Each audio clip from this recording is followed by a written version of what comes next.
Praise the lord. మన ప్రభువును రక్షకుడైన యేసుక్రీస్తు నామంలో మీ అందరికీ వందనాలు. మన జీవితంలో కొన్నిసార్లు దేవుడు మనలను మరిచిపోయాడేమో, విడిచిపెట్టేశాడేమో అనిపిస్తూ ఉంటుంది. ఎన్నో రోజుల ప్రార్థన, ఎంతగానో దేవుని సన్నిధిలో కార్చిన కన్నీరు, ఎంతగానో ఆయన కొరకు ఎదురు చూచిన క్షణాలు, ఆయన కొరకు నిరీక్షించిన నిరీక్షణలు అయినా జవాబు కనిపించదు. కానీ బైబిల్లో ఒక అద్భుతమైన మాట ఉంది. దేవుడు జ్ఞాపకము చేసుకొనెను. దేవుడు అప్పటి వరకు మరిచిపోయాడని కాదు, కానీ ఆయన నిర్ణయించిన సమయం వచ్చినప్పుడు కార్యం ప్రారంభిస్తాడు. మరి పరిశుద్ధ గ్రంథం నుండి ఆది కాండం 8వ అధ్యాయం 1వ వచనంలో మనం చూసినట్లయితే దేవుడట నోవాహును జ్ఞాపకము చేసుకొనెను. దేవుడు ఏం చేశాడండి? నోవాహును జ్ఞాపకం చేసుకొనెను. దేవుడు ఎప్పుడైతే నోవాహుని జ్ఞాపకం చేసుకున్నాడో, మరి తన జీవితంలో ఏదైతే ప్రళయాన్ని ఎదుర్కొంటున్నాడో, ఏదైతే భయంకరమైన పరిస్థితి తన చుట్టూ అలుముకుందో, మరి అటువంటి పరిస్థితి నుంచి మరి ఆ జలప్రలయం వెంటనే మాయమైపోలేదు. కానీ మరి వాడలో గడుస్తున్నప్పటికీ కూడా మరి బయటికి రాని పరిస్థితి, ఎటూ దారి తోచని పరిస్థితి అయినప్పటికీ కూడా, అలాంటి సమయంలో కూడా దేవుడు నోవాహుని జ్ఞాపకం చేసుకున్నాడట. దేవుడు నోవాహును జ్ఞాపకం చేసుకున్నాడు. అప్పుడు గాలిని పంపించాడు, నీళ్లు తగ్గాయి. కానీ కొత్త జీవితాన్ని తన జీవితంలో ప్రారంభమయ్యేట్లుగా చేశాడు. మరి మనం దీన్ని చూసి మనం గ్రహించాల్సింది ఏంటంటే, దేవుని సమయం వచ్చినప్పుడు మూసివేసిన తలుపులు సహా తెరుచుకుంటాయి. ఆమేన్. దేవుడు ఆజ్ఞాపిస్తే ఏదైనా మన జీవితంలో జరగాల్సిందే. మరి రెండవదిగా మనం చూసినట్లయితే పరిశుద్ధ గ్రంథంలో మరి ఒక్కరిని దేవుడు జ్ఞాపకం చేసుకున్నాడట. చూద్దామండి. 1 సమూయేలు 1వ అధ్యాయం 19వ వచనంలో మనం చూసినట్లయితే దేవుడు హన్నాను జ్ఞాపకం చేసుకున్నాడు.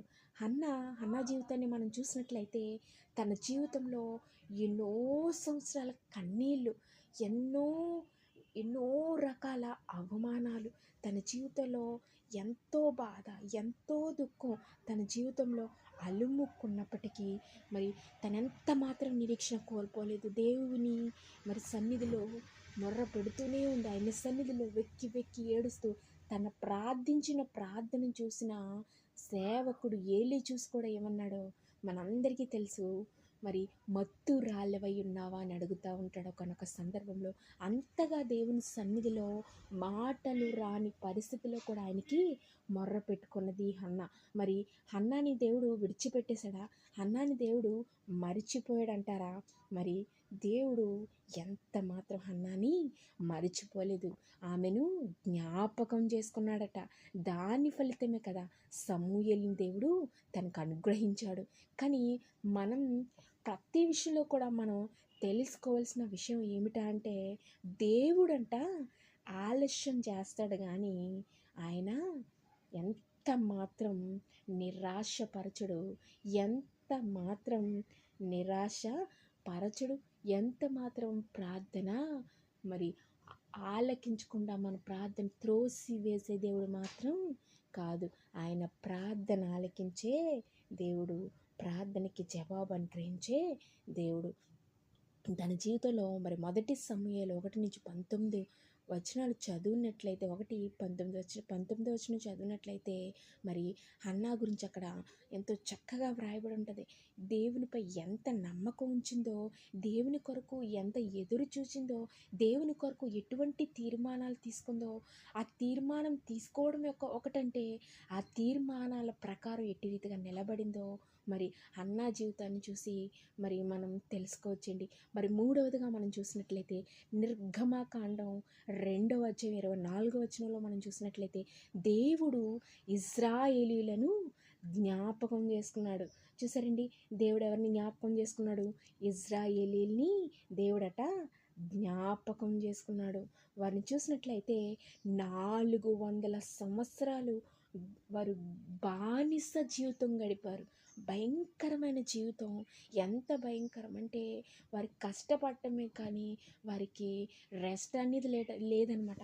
మరి ఒక జంతువును కూడా మరి మరి భయంకరంగా హింస పెట్టి భయంకరంగా రెస్ట్లెస్గా పని చేయించుకునేవారు. ఎంతో శ్రమ పెట్టేవారు, ఎంతో బాధకు గురి చేసేవారు. అయినా వారి మొర దేవుని సన్నిధిని చేరింది. దేవుడు తన నిబంధనను జ్ఞాపకం చేసుకుని మోషేను లేపాడు. ఒక మనిషిని ఉపయోగించి దేవుడు లక్షల మందిని విడిపించాడు. మనం ఇక్కడ చూడాల్సింది ఏంటంటే దేవుడు మన బాధ దేవునికి వినిపించకుండా ఉండదు. ఖచ్చితంగా ఆయన మన ప్రతి ప్రార్థన, ప్రతి విజ్ఞాపన, ప్రతి మొర, ప్రతి మాట కూడా ఆయన వినే దేవుడు. మరి ఆయన ఆలస్యం చేస్తాడేమో కానీ మన జీవితంలో మరి ఆలస్యం అనేది ఒక అద్భుతానికి దారి తీస్తుంది. ఆయన ఆలస్యం చేసిన అద్భుతాలు చేస్తాడండి. ఎప్పుడైనా ఆయనపై నమ్మకం ఉంచిన వారిని ఆయన విడిచిపెట్టే దేవుడు కాదు. మనం చేయాల్సిన పని విశ్వాసంతో ముందుకు సాగడమే. మరి ఒకటిగా మనం చూసినట్లయితే యెషయా 49వ అధ్యాయం 15-16 వచనాలు చూసినట్లయితే, తల్లి తన బిడ్డను మరచినను నేను నిన్ను మరువను. ఎంత గొప్ప మాట అండి దేవుడు. మరి ఇక్కడ ఈ మాట చూసినట్లయితే ఒక తల్లి తన బిడ్డనైనా మరుస్తుందేమో కానీ దేవుడట మనల్ని మరిచి విడిచే దేవుడు మాత్రం కాదు. 4వదిగా మనకి దేవుడు చెప్తున్న మాట, దేవుడు తన పిల్లలను ఎప్పుడు ఎన్నడూ మరిచిపోడు, విడిచి పెట్టడు. మరి మన పేరు పరిశుద్ధ గ్రంథంలో మనం చూసినట్లయితే మన పేరట ఆయన అరచేతుల్లో చెక్కుకున్నాడు. మరి ఆయన అరచేతిలో మన పేరుని చెక్కున్నంటే అరచేతులు చూడని వారు ఎవరైనా ఉంటారండి? మరి దేవుడు మరిచిపోకున్నట్లు ఆయన చేతుల మీదే మనల్ని చెక్కుకున్నాడు కదండి. ఆయనకి మనం అంటే ఎంత ప్రేమ, ఎంత క్షమ. మన కొరకు మరి ఆయన తన మహిమ సింహాసనాన్ని విడిచిపెట్టి రిక్తుడుగా ఈ లోకానికి వచ్చి సిలువ యాగాన్ని చేసి మన పాపాలు, మన శాపాలు, మన మీద ప్రతి శాపకి ఆయన మీద వేసుకుని మన పాపాల నుంచి మనల్ని విడిపించడానికి ఆయన తన స్వరక్తాన్ని కాచి స్వరక్తం పెట్టి మనల్ని విలువ పెట్టి మరి ఎంతో వెలకట్టలేని విలువైన తన రక్తంతో మనల్ని కొన్నాడండి. ఇంతకంటే ప్రేమించే దేవుడు, ఇంతకంటే క్షమించే దేవుడు, ఇంతకంటే ఆదరించే దేవుడు మనకి ఎక్కడైనా దొరుకుతాడా? ఎంత గొప్ప దేవుడు అండి. మనం ఆయన గురించి ఎంత చెప్పినా తక్కువే. మరి ఒకటిగా మనం చూసినట్లయితే మన జీవితానికి ప్రతీదీ కూడా ప్రతి ఒక్క మాట మన జీవితానికి అన్వయం చేసుకోవాలండి. ఈరోజు కొందరు ప్రార్థిస్తారు కదండి, కొందరు ఈ రీతిగా ఉద్యోగం కొరకు ఎదురు చూసేవారు ఉన్నారు. మరి అదే రీతిగా ఆరోగ్యం కోసం ప్రార్థించేవారు ఉన్నారు. కుటుంబ సమస్యల్లో ఉన్నవారు ఉన్నారు, వాటి గురించి ప్రార్థించేవారు ఉన్నారు. పిల్లల కోసం, పిల్లల భవిష్యత్తు కోసం వారు తప్పిపోకున్నట్లు తిన్ననైనా నీ మార్గంలో నడవాలని చెప్పి మరి కన్నీళ్లతో నీ సన్నిధిలో మరి వెక్కి ఏడుస్తూ నీ సన్నిధిలో మొరపెట్టుకునే అనేక మంది తల్లులు ప్రార్థించే ప్రార్థన ఉంది. ఈరోజు దేవుడు చెప్తున్న మాట, నేను నిన్ను మరచిపోలేదు. ఏం చెప్తున్నాడండి? నేను నిన్ను మరచిపోలేదు, అంత మాత్రమే కాదు కానీ విడిచిపోలేదని కూడా ఆయన చెప్తున్నాడు. మరి ఎందుకని నా ప్రార్థనకి సమాధానం రావట్లేదా అంటే ఇక్కడ ఒకే ఒక్క మాటను మనం జ్ఞాపకం చేసుకోవాలండి. నీ సమయం, నీదనే సమయం రాగానే ఆయన కార్యం చేస్తాడు. మరి ఇక్కడ మరి చూసినట్లయితే నీ సమయం ఇంకా రాలేదని నువ్వు జ్ఞాపకం చేసుకోవాలి. నా ప్రార్థన దేవుడు వినట్లేదు అని కాదు, కానీ నా సమయం ఇంకా రాలేదు, నాకు ఇంకా సమయం ఉంది, నాది ఇంకా మరి దేవుని చేతిలో ఉంది. ఆయన ప్రిపేర్ చేస్తున్నాడు, ఆయన తయారు చేస్తున్నాడు. చూడండి, కుమ్మరి మట్టితో పాత్రను చేస్తున్నప్పుడు ఆ మట్టిని శుభ్రపరుస్తాడు. మరి చక్కటి పాత్రకు పనికొచ్చే మట్టిని తీస్తాడు, దాన్ని మరి చక్కగా శుభ్రపరుస్తాడు, పాత్రకి తగినట్టుగా దాన్ని మలుస్తూ ఉంటాడు కదండి. దాన్ని తయారు చేస్తూ ఉంటాడు. చక్కగా ఒక అందమైన మరి షేప్లో దాన్ని తయారు చేస్తూ ఉంటాడు. మరి అదే రీతిగా దేవుడు కూడా మన సమయానికి మనల్ని చక్కగా తీర్చిదిద్దాలని, చక్కగా తయారు చేయాలి. నా బిడ్డకి ఇంకా ఏ ప్రాబ్లమ్స్లో పడకూడదు, నా బిడ్డ జీవితంలో ఏ శోధన ఉండకూడదని చెప్పి ఆయన చక్కగా మన జీవితాన్ని మలుస్తూ సరైన సమయం కొరకు, సరైన సందర్భం కొరకు ఆయన మనల్ని ఎదురు చూడమని చెప్తా ఉన్నారు. ఎప్పుడైతే మనం ఎదురు చూస్తామో గొప్ప బహుమానాన్ని పొందుకుంటాం. చూడండి, పరిశుద్ధ గ్రంథంలో నమ్మకమైన వారికి మెండుగా దీవెనలు పొందుకుంటామంట. మరి దీనికి మనం ఏం చేయాలి అంటే, మొదటిగా మనం నిరీక్షించాలి. మనలో నిరీక్షణ అనేది ఉండాలి. పరిశుద్ధ గ్రంథం నుండి మనం చూసినట్లయితే కీర్తనలు 27వ అధ్యాయం 14వ వచనంలో చూసినట్లయితే, యెహోవా కొరకు కనిపెట్టుము. చూసారండి, దేవుని కొరకు మనం మొదటిగా కనిపెట్టేవారుగా ఉండాలి. రెండవదిగా మన జీవితంలో ప్రార్థన అనే ఆయుధం గట్టిగా పట్టుకోవాలి. దాన్ని ఎట్టి పరిస్థితుల్లో విడిచిపెట్టకూడదు. విడిచిపెట్టడం అంటే ప్రార్థనని దేవుడిచ్చిన ఆయుధాన్ని మళ్ళీ విడిచిపెట్టకూడదండి. ఎప్పుడు ప్రార్థన అనేది ఆపకూడదు. నీకు ప్రార్థన రావట్లేదా, ప్రార్థన చేయలేకపోతున్నావా, దేవుని సన్నిధిలో కూర్చో, మౌనంగానే ఉండు. ఆయన సన్నిధిలో ఒక్కటే చెప్పు, నాకు ప్రార్థన రావట్లేదు తండ్రి. ఆయన చూసుకుంటాడు. ఎందుకంటే నువ్వు పిండం కింద నీ తల్లి గర్భంలో వేయబడకముందే నీ సమస్తాన్ని ఎరిగిన దేవుడు ఆయనకి నీ జీవితంలో అసాధ్యమైనది ఏది కూడా లేదు. ఏదైతే నీ ప్రార్థన చేయడానికి నీకు అడ్డుగా ఉందో దాన్ని ఆయనే తొలగిస్తాడు. నీ భారం యావత్తు ఆయన మీద వేయమని ఆయనే కదా సెలవిస్తున్నాడు. మరి నీకున్న బాధ, నీకున్న చిక్కులు, నీకున్న పరిస్థితులు ప్రతిదీ కూడా ఆయన మీద వేసేయి, దేవుడే చూసుకుంటాడు. నువ్వు ఉంచాల్సింది ఏంటి? నిరీక్షణ. నువ్వు చూడాల్సింది ఏంటి? యెహోవా కొరకు కనిపెట్టడం. మరి ఒకటిగా ప్రార్థన ఆపకూడదు. హన్నా చూడండి, ప్రార్థన ఏ పరిస్థితి వచ్చినా తను ప్రార్థన ఆపలేదు. అందును బట్టే తన జీవితంలో హన్నా లాంటి సమూయేలు లాంటి ప్రవక్తని కుమారుడిగా పొందుకుంది.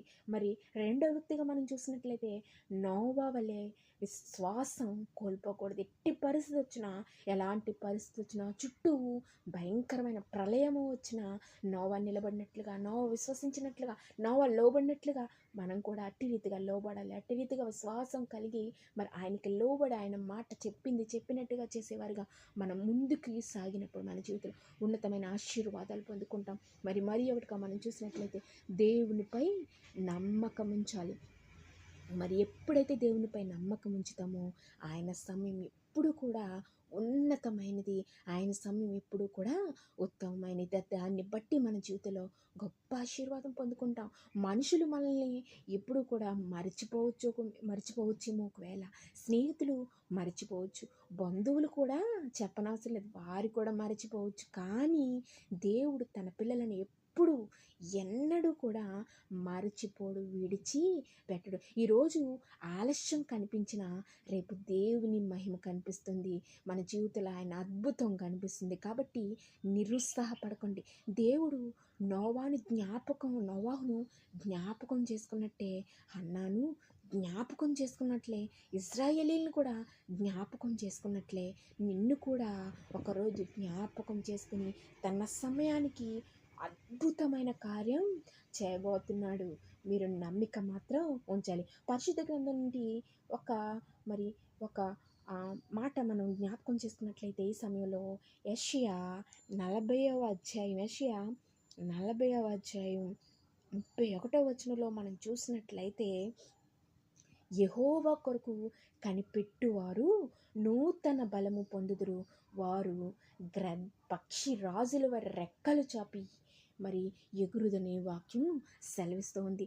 ఈ వాక్య ప్రకారం దేవుడు కూడా మనందరినీ తన సమయానికి జ్ఞాపకం చేసుకుని మన జీవితంలో తన మహిమను కనపరచునుగాక. ఆమేన్. దేవుడి కొద్ది మాటలు దీవించి ఆశీర్వదించునుగాక. ఈ వాక్యాన్ని వింటున్న ప్రతి ఒక్కరూ కూడా వారి జీవితంలో నిరీక్షణ, ప్రార్థన మరి అవన్నీ కలిపి వారి జీవితంలో ఉన్నతమైన శిఖరాలు ఎక్కేవారిగా ఆ విశ్వాసం మరి ఎంత మాత్రం నమ్మకం కోల్పోకుండానట్లు నాయన వారిని ఆశీర్వదించి దీవించి నీ కొరకు ఎదురు చూసేవారిగా మరి పక్షి రాజు వలె రెక్కలు చాపి పైకి ఎగిరేవారిగా వారు ఉండేటట్లు ఉన్నతమైన ఆశీర్వాదాలు ప్రతి ఒక్కరిపై క్రొమ్మరించమని మరి దేవుడి కొద్ది మాటలు దీవించి ఆశీర్వదించును గాక. God bless you. దేవుడు దీవించును గాక. ఆమేన్.